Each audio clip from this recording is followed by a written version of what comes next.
Kita tadi sampai Belmawa. Nggih, Bel, Belmawa. Belmawa. Itu apa kayak anu ya kegiatan diri sing koyo bela negara ngono kayak dibawa dia ada lembaganya sendiri. Iya, seperti Iya. lembaga seperti itu. Kak menaungi kayak pengajuan kegiatan-kegiatan di kampus. Selain PPK Ormawa itu KM, KM P2AMW ngoten itu. Hampir kalau menurut saya hampir sama seperti kampus Merdeka. Itu kan menaungi kayak kampus mengajar, terus apa sing kayak apa sing anu kayak sing magang-magangan Kanar itu. karena Kewirausahaan. Bukan kayak anu ya.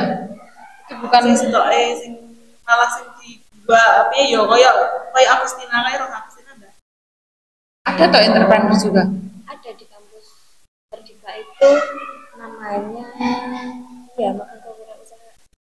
Kemana? Arahnya kemana? Itu nanti biasanya yang diambil itu mahasiswa-mahasiswa yang memang punya kewirausahaan dulu, misalkan kayak mahasiswa ekonomi gitu.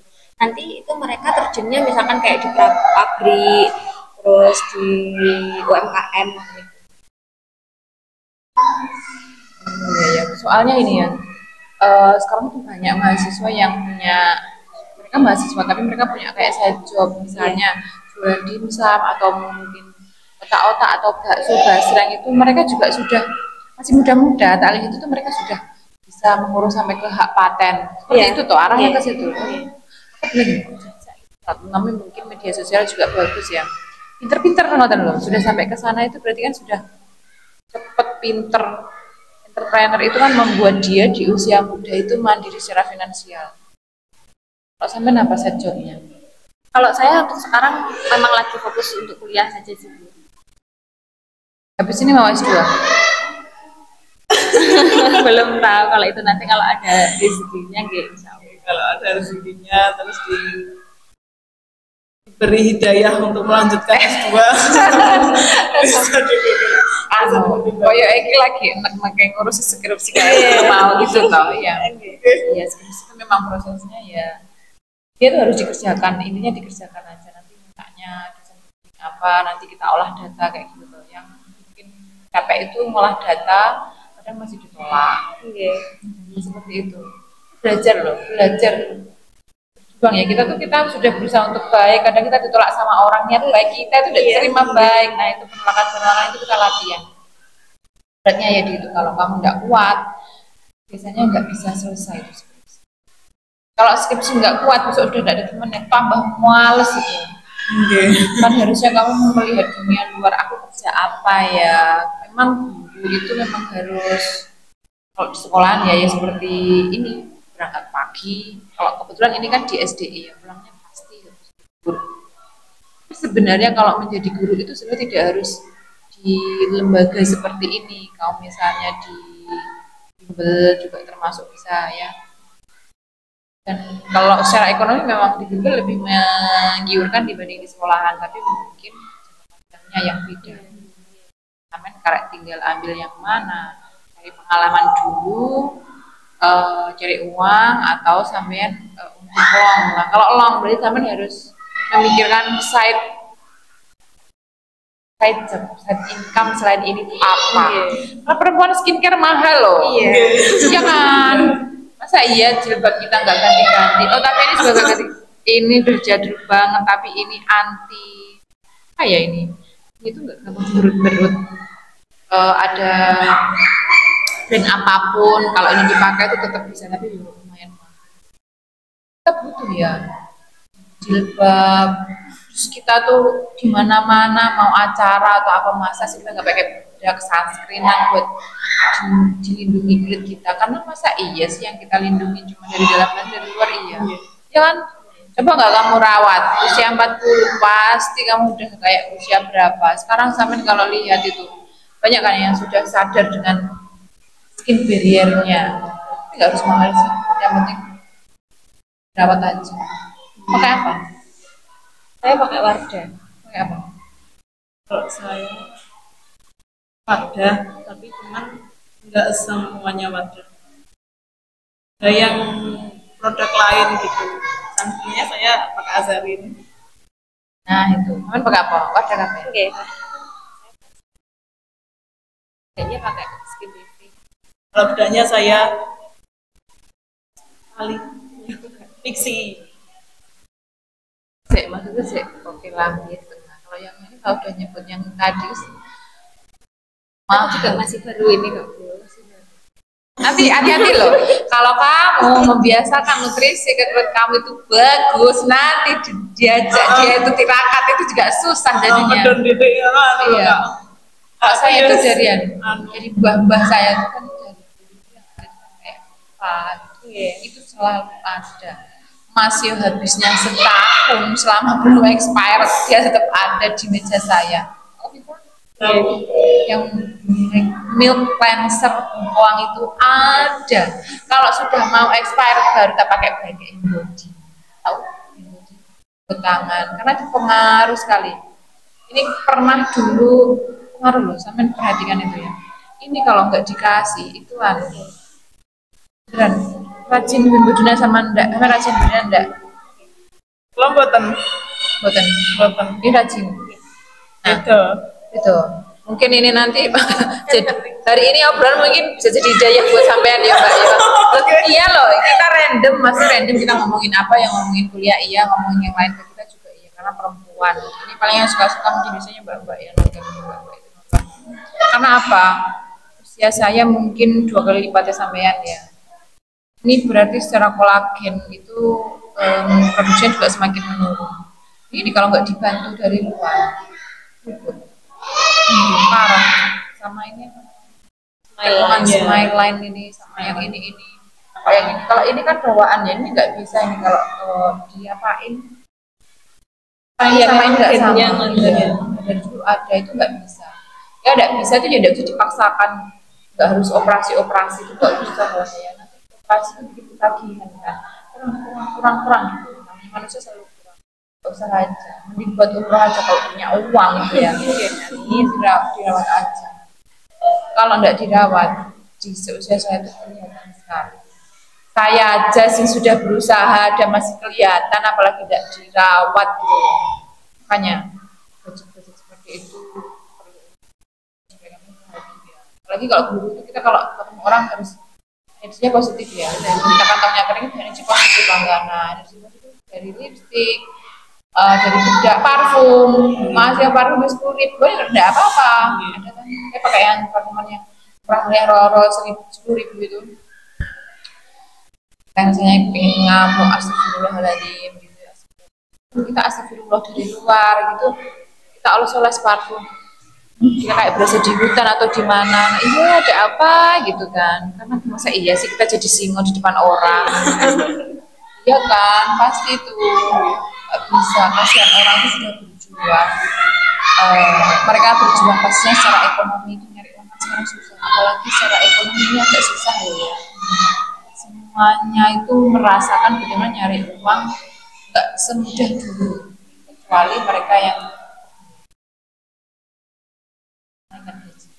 kalau mereka yang swasta lalu sudah menang ke atas. Kalau yang masih pasti terasa. Apalagi Mbak yang mau sampaikan dari sampean selama dari SMA ke kuliah itu sama memilih PGSD itu sama merasa menyesal apa mboten? Saya pengen mendalami apa? Aku S2 aku manajemen ekonomi Bu atau apa? Kamu merasa bagaimana? Kalau dikatakan menyesal mungkin tidak ya Bu, cuma sedikit kaget saja. Gimana? Kagetnya itu di sini. Bayangan ketika awal ingin masuk kuliah itu masuk jurusan PGSD, mungkin ini jurusan yang paling mudah daripada jurusan yang lain. Bayangan saya. Oh gitu. Ternyata seorang guru, apalagi basicnya di PGSD, harus menguasai seluruh mata pelajaran, di luar mata pelajaran itu ternyata menguasai semua itu. Dan ternyata memang menjadi guru adalah suatu hal yang tidak mudah gitu ya. Kalau guru SD itu, kalau saya perhatikan ya, saya punya background secara mapel ada, bagi SD saya punya. Mungkin bagi orang-orang, saya tuh tersesat. Kenapa saya harus kuliah di strata 1-2 kali? Background saya matematika. Ternyata dengan sisa matematika itu saya dulu bisa PLPG atau PPG namanya. Tahun dulu itu PLPG di tahun 2017 insya Allah.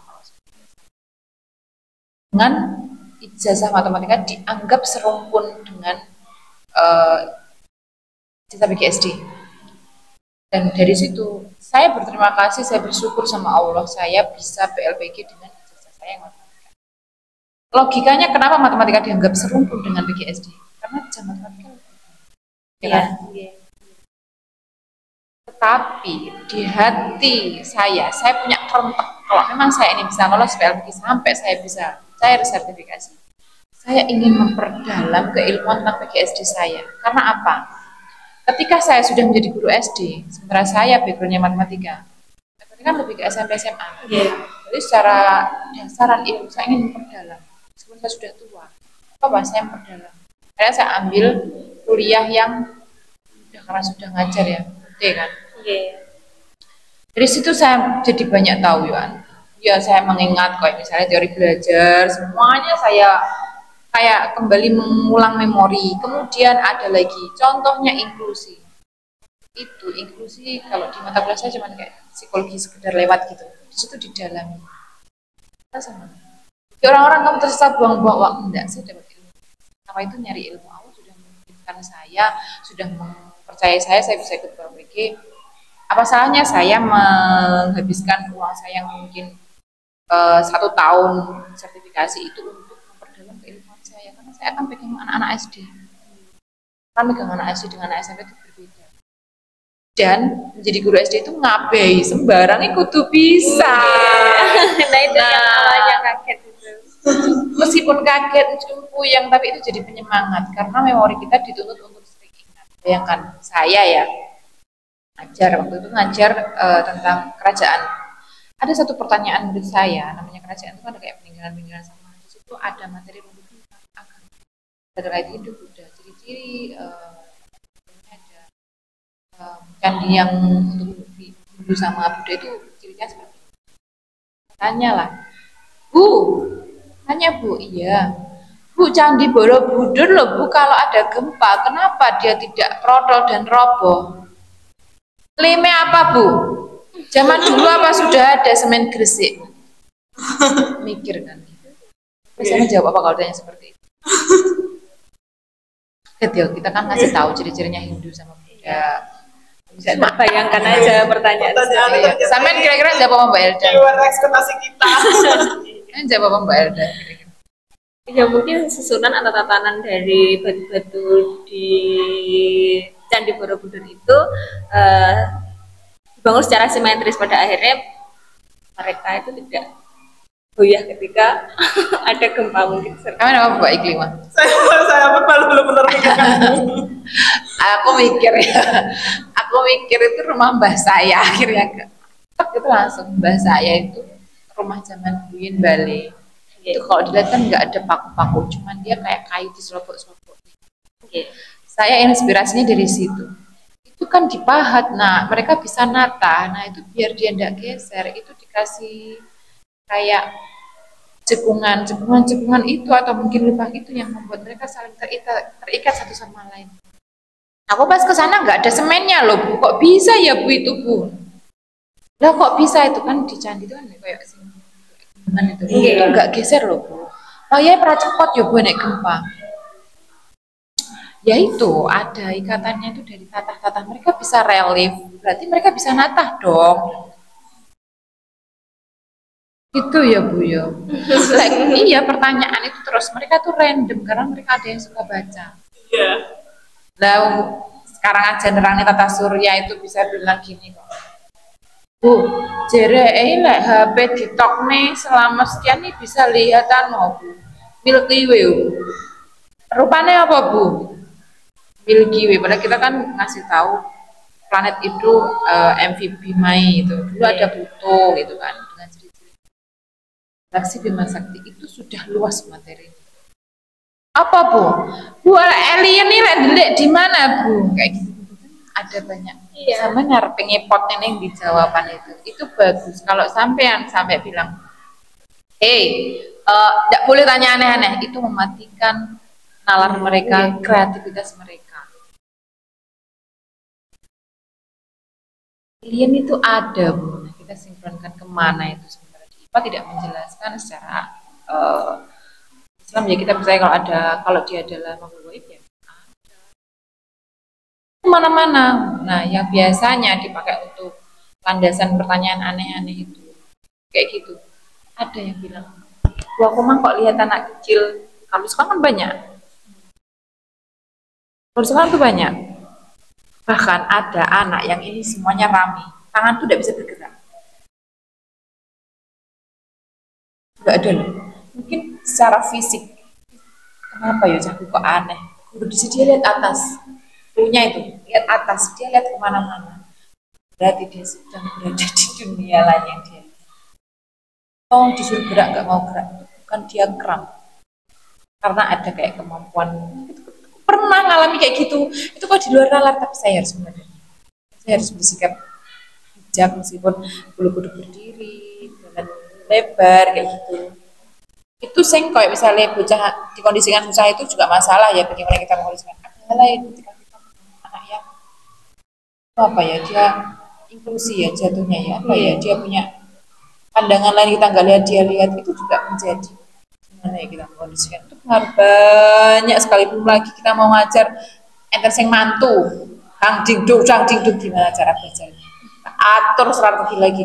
Padahal di rumah kita harus ngatur nanti pengennya gini ya. Di RPP poinnya ini mau bikin kelompok, mau bikin ini ya kan. Belum lagi kita mau memperdengarkan video, ternyata sorry kabelnya dikit-dikit tikus. Nah, itu juga susah lagi kita.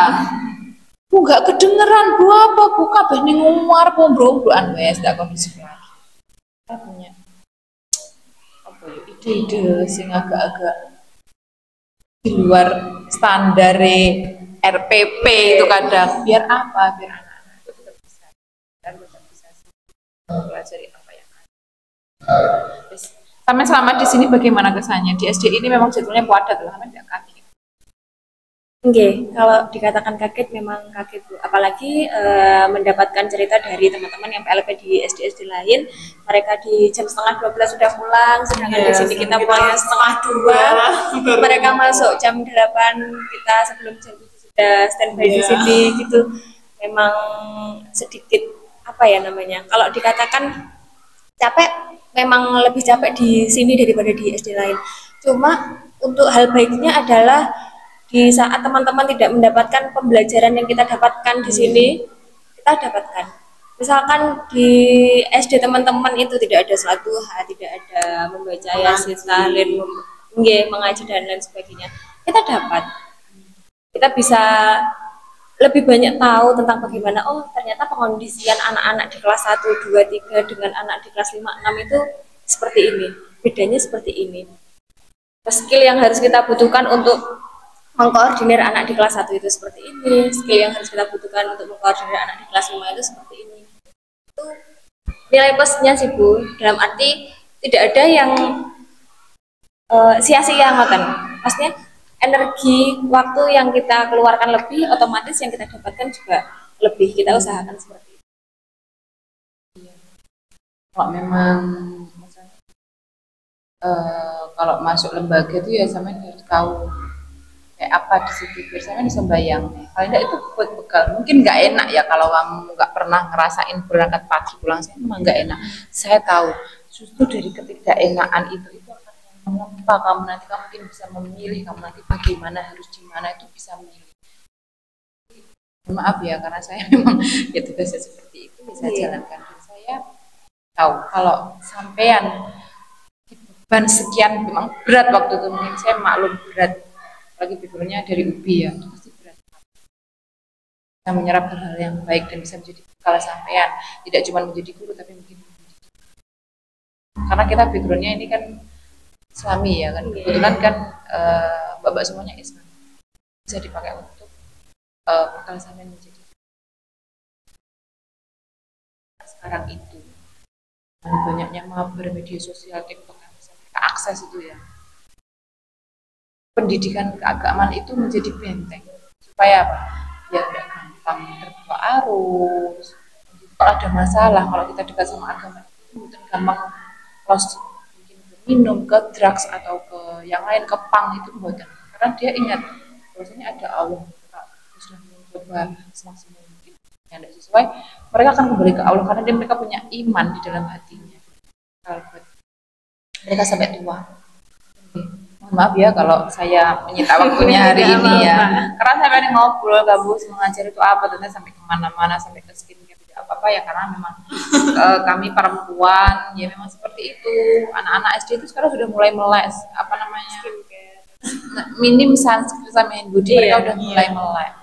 Mending ya enggak apa-apa mereka tahu sunscreen atau hand body daripada mereka nggak tahu, mereka telat malah tidak bisa. Nah, paparan sinar matahari zaman saya masih kecil dengan sekarang itu sudah sangat berbeda. Terima kasih ya Mbak, semoga skripsinya nanti segera selesai, sidangnya lancar. Oke, rasanya nanti ini saya share kalau dilihat sama teman-teman saya, wali murid atau siapapun. Semoga bisa memberikan manfaat buat yang menonton. Terima kasih. Assalamualaikum warahmatullahi wabarakatuh.